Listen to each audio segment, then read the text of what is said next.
Imagina despertar cada mañana sin saber si ese día será el último de tu vida. El sonido que aprendes a reconocer no es el canto de los pájaros, sino el crujido metálico de lanzas con punta de hierro golpeando las puertas de tu ciudad. ¿De dónde vienes y qué hora es allá?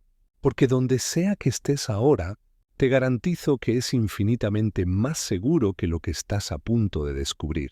Entre los siglos X y VII a.C., existió un imperio donde la supervivencia no dependía de tu fuerza, tu inteligencia o tu valentía, dependía de pura suerte arbitraria.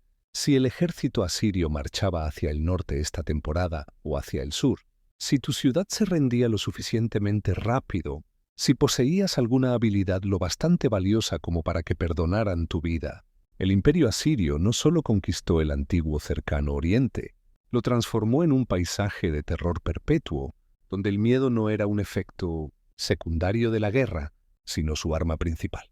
Desde las tierras del norte de Mesopotamia, a orillas del río Tigris, los asirios construyeron el imperio más grande que el mundo antiguo había presenciado hasta entonces. Se extendía desde las montañas de lo que hoy es Turquía hasta los desiertos de Egipto, desde la costa del Mediterráneo hasta las profundidades de Persia.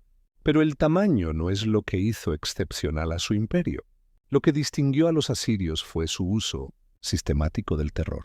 Calculado como política de Estado, su transformación de la guerra en un ritual anual de conquista y su disposición a infligir sufrimiento a una escala que conmocionó incluso a sus contemporáneos. Ahora, deja que te explique exactamente por qué no sobrevivirías ni un solo día bajo su dominio.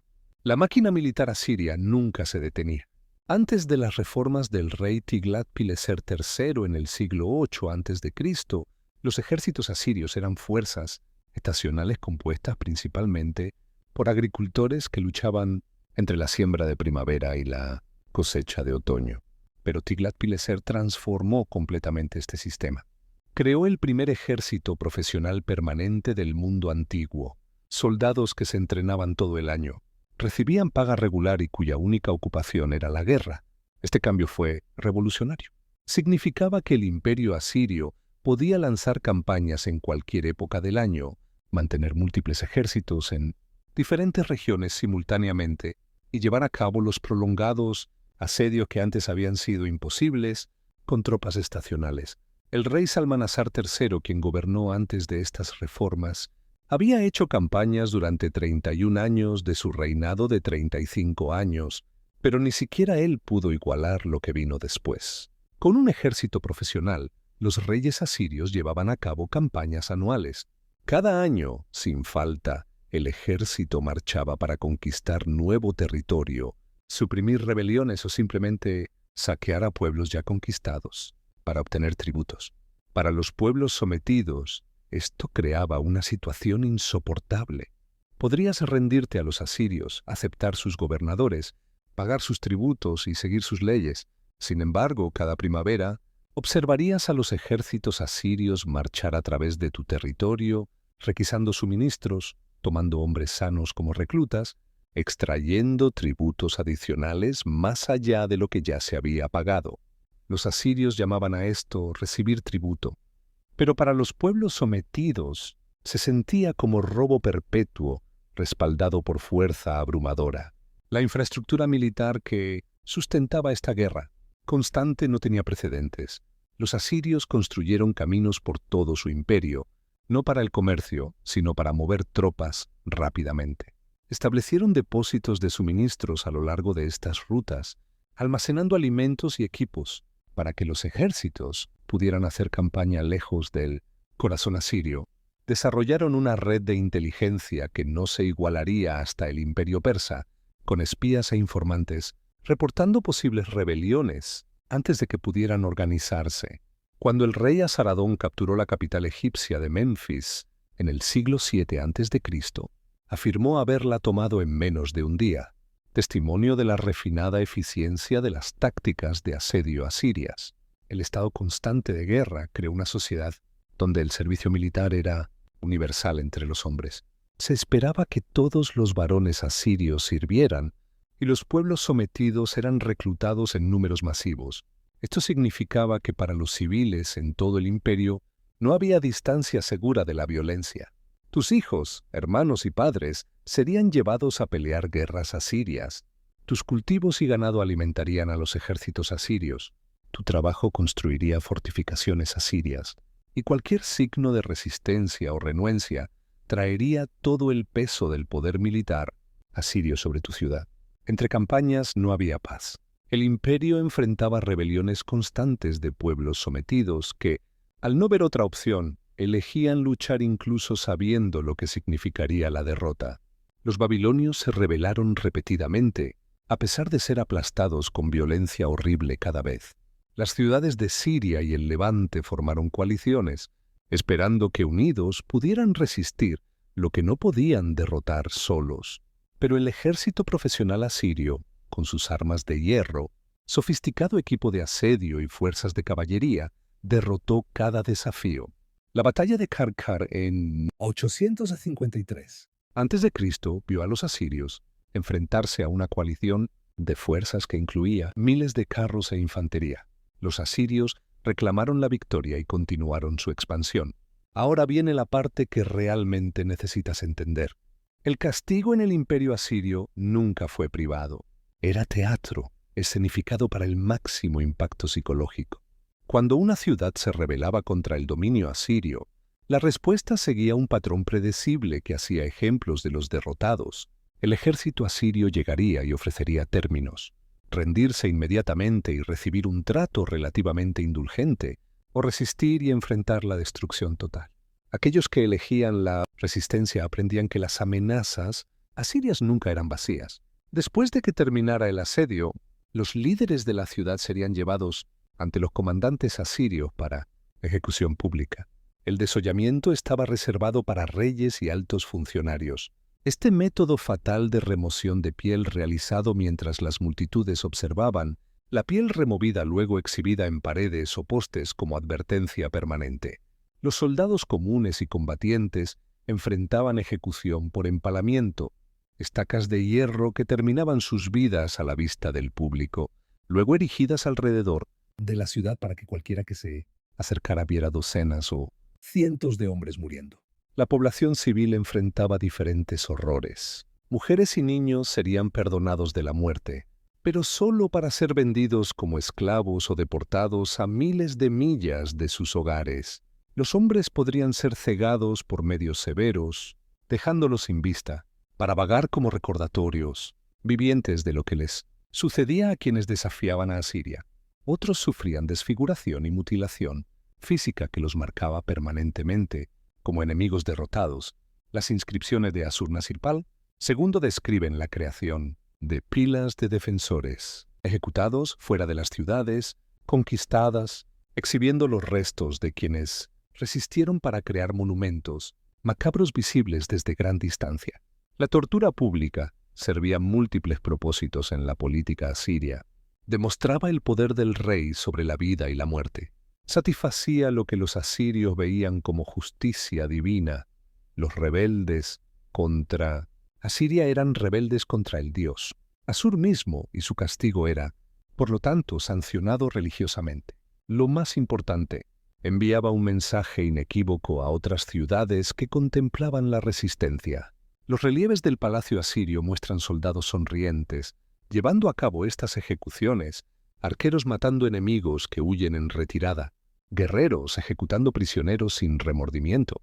Estas imágenes estaban destinadas a ser vistas por dignatarios extranjeros, portadores de tributos y embajadores, asegurando que la palabra de los métodos asirios se extendiera por todo el mundo antiguo. El impacto psicológico se extendía más allá de las víctimas inmediatas. Sargón II, gobernando desde 721 hasta 705 a.C., desarrolló refinamientos adicionales al castigo público. Los prisioneros serían dolorosamente contenidos y conducidos a través de territorios, conquistados atados con restricciones de metal, desfilados como trofeos vivientes. Los cuerpos de enemigos ejecutados a veces eran enterrados en fosas, comunes en el campo, pero a menudo se dejaban pudrir donde cayeron. Un festín para carroñeros que podía durar meses. El antiguo historiador Diodoro Sículo señaló que los asirios mutilarían gravemente a prisioneros vivos mediante amputación, dejándolos morir lentamente como espectáculos para sus camaradas. Para los súbditos asirios, el mensaje era claro: la lealtad no se solicitaba, era obligatoria, y la deslealtad no resultaría en una muerte rápida, sino en sufrimiento prolongado, diseñado para romper el espíritu de cualquiera que pudiera considerar la rebelión. El terror era tan efectivo que algunas ciudades, al escuchar del acercamiento del ejército asirio, ejecutarían a sus propios líderes que habían abogado por la resistencia, enviando las cabezas a los comandantes asirios como prueba de su lealtad renovada. Pero aquí está lo que realmente te mantendría despierto por la noche. Incluso aquellos que sobrevivieron la conquista y evitaron la ejecución pública, enfrentaban vidas moldeadas enteramente por los caprichos de la política asiria. La característica más distintiva del dominio asirio era su práctica de deportación masiva en una escala nunca antes intentada. Entre los siglos 9 y 7 a.C., los historiadores estiman que aproximadamente 4.4 millones de personas fueron reubicadas por la fuerza en todo el imperio, representando una de las migraciones forzadas más grandes de la historia humana. Estas deportaciones no eran caóticas. Los asirios planeaban cuidadosamente quién sería movido y a dónde serían enviados. Artesanos hábiles, escribas y sacerdotes de ciudades conquistadas serían transportados al corazón asirio, donde su experiencia podría enriquecer las capitales imperiales. Los trabajadores agrícolas podrían ser enviados a regiones recientemente despobladas, obligados a cultivar tierras cuyos habitantes anteriores habían sido deportados a otro lugar. El objetivo era doble: romper identidades locales que pudieran organizar rebeliones y redistribuir los recursos humanos del imperio donde serían más valiosos para los intereses asirios. Después de que Sargón II capturara la capital israelita de Samaria en 722 a.C., deportó 27.280 personas a varias partes del imperio, principalmente al corazón asirio y a Media en el actual Irán. Estos deportados viajaron cientos de millas desde sus hogares, a menudo tardando años en llegar a sus destinos finales. Los registros asirios muestran que el Estado proporcionó algún apoyo. Durante estos viajes se pretendía que los deportados llegaran en buenas condiciones para que pudieran contribuir inmediatamente a sus nuevas regiones. Pero el trauma psicológico era inmenso. Las familias eran transportadas juntas, pero las comunidades eran deliberadamente dispersadas, evitando la reforma de estructuras de poder locales. El relato bíblico del cautiverio asirio, preservado en los libros de Reyes y Crónicas, proporciona la perspectiva de los deportados mismos. Los profetas describen poblaciones viviendo en terror de la agresión asiria, sabiendo que la derrota significaba no solo conquista, sino la pérdida permanente de hogar, cultura e identidad. La evidencia arqueológica de sitios, como Tel Hadid, muestra que las políticas de deportación asirias eran tan exhaustivas como sugieren los registros históricos. Las tablillas cuneiformes encontradas en estos sitios registran nombres babilonios y arameos, confirmando que pueblos de todo el imperio fueron reubicados en el Levante. Para aquellos que permanecieron en territorios conquistados, la vida significaba servir como fuerza laboral para la máquina de guerra asiria. La esclavitud en Asiria era más dura que en la vecina Babilonia, mientras que los esclavos babilonios eran a menudo sirvientes domésticos. Con algunas protecciones, los esclavos asirios eran predominantemente cautivos de guerra, con casi ningún derecho. Trabajaban los trabajos más peligrosos, en minas extrayendo metales para armas, en canteras cortando piedra para palacios, en proyectos de construcción masivos edificando la infraestructura del imperio. Los niños nacidos de mujeres esclavas automáticamente se convertían en esclavos ellos mismos, creando una subclase permanente. La enfermedad añadía otra capa de sufrimiento. El análisis reciente de antiguos baños en Jerusalén de este periodo revela rastros de parásitos causantes de disentería, evidencia de enfermedad intestinal generalizada entre la población. Sin comprensión de la teoría de los gérmenes o saneamiento efectivo, las enfermedades se propagaban rápidamente por ciudades abarrotadas. para deportados obligados a marchar cientos de millas, para esclavos trabajando bajo condiciones brutales y para refugiados, huyendo de avances asirios. La enfermedad a menudo demostró ser más mortal que la espada. La arbitrariedad del destino bajo el dominio asirio era, quizás, su aspecto psicológicamente más devastador. Un alfarero hábil podría ser deportado a Nínive para trabajar en talleres reales, viviendo una vida relativamente cómoda. Su vecino, un agricultor sin habilidades especiales, podría ser esclavizado y enviado a trabajar en minas hasta morir de agotamiento o enfermedad. Una tercera persona de la misma ciudad podría ser asesinada directamente por participar en la resistencia.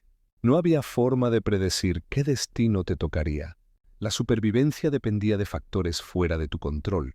Si los asirios necesitaban tus habilidades, si tu ciudad se rendía lo suficientemente rápido, si por casualidad estabas en el lugar correcto cuando llegó el ejército. El imperio asirio demostró que un imperio podía construirse y mantenerse a través del terror sistemático durante 3 siglos, desde el siglo X a.C. hasta su caída en 612 a.C., gobernaron a través del miedo de manera más efectiva que cualquier fuerza antes que ellos. Sus métodos funcionaron porque eran consistentes, bien documentados y absolutamente despiadados. Los pueblos sometidos pagaban tributo. Las rebeliones eran aplastadas y el corazón asirio se enriqueció con los recursos de territorios conquistados. Pero los asirios también demostraron los límites de gobernar solo a través del miedo. El imperio que perfeccionó el terror como política no dejó ningún marco que pudiera sobrevivir a la derrota militar. Cuando las fuerzas babilonias y medas finalmente atravesaron las murallas de Nínive en 612 a.C., el imperio colapsó casi instantáneamente. El mismo terror que había mantenido a los súbditos a raya durante siglos se convirtió en la razón por la que se negaron a defender a sus conquistadores. La ciudad que había infligido tanto sufrimiento a otros fue destruida tan completamente que generaciones posteriores lucharían por localizar sus ruinas. Si de alguna manera pudieras sobrevivir 24 horas en el imperio asirio, comprenderías algo fundamental sobre la civilización humana, que las sociedades pueden funcionar a través de la crueldad sistemática, que el miedo puede sustituir a la lealtad y que el poder sin misericordia eventualmente se destruye a sí mismo. Entonces déjame preguntarte esto, y quiero que seas completamente honesto en los comentarios. ¿Habrías elegido resistir el dominio asirio incluso sabiendo las consecuencias? ¿O te habrías inclinado ante un poder que parecía invencible? Parado entre las ruinas de los palacios asirios hoy, aún puede ver los relieves tallados celebrando la violencia, aún trazar las inscripciones que se jactan de destrucción. El imperio que gobernó a través del terror nos dejó su propio testimonio, tallado en piedra, asegurando que su terror calculado nunca sería olvidado. Y si esta historia te hizo reflexionar sobre la naturaleza del poder y la supervivencia, me encantaría escuchar tus pensamientos abajo. ¿Crees que los humanos hemos aprendido algo de estos horrores del pasado? ¿O simplemente hemos encontrado nuevas formas de hacer lo mismo? Comparte tu perspectiva en los comentarios. Y si este contenido te pareció valioso, considera suscribirte para más exploraciones profundas de la historia que cambia nuestra comprensión del presente. Tu apoyo significa todo.